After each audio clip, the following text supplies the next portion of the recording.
राजधानी दिल्लीमध्ये स्वातंत्र्य दिनाची जय्यत तयारी सुरू आहे। स्वातंत्र्य दिनाच्या पार्श्वभूमीवर लाल किल्ला परिसरामध्ये रंगीत तालीम सध्या सुरू आहे। यंदा देशाचा 78वा स्वातंत्र्य दिन साजरा होणार आहे।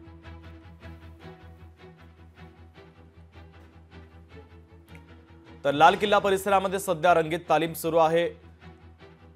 ही थेट दिल्लीमधील दृश्य आपण पाहतोय। लाल किल्ला परिसरामध्ये रंगीत तालीम सुरू असून स्वातंत्र्य दिनाच्या पार्श्वभूमीवर लाल किल्ला परिसरामध्ये रंगीत तालीम सुरू आहे। तर लाल किल्ल्याला सजावटीचं काम देखील आता अंतिम टप्प्यात आल्याचं पाहायला मिळतंय।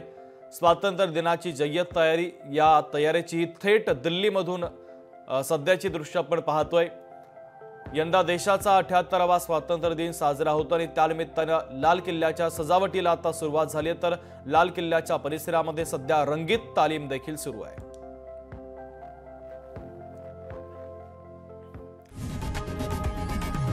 लोकशाही मराठी ऐका, पहा, जागरूक रहा।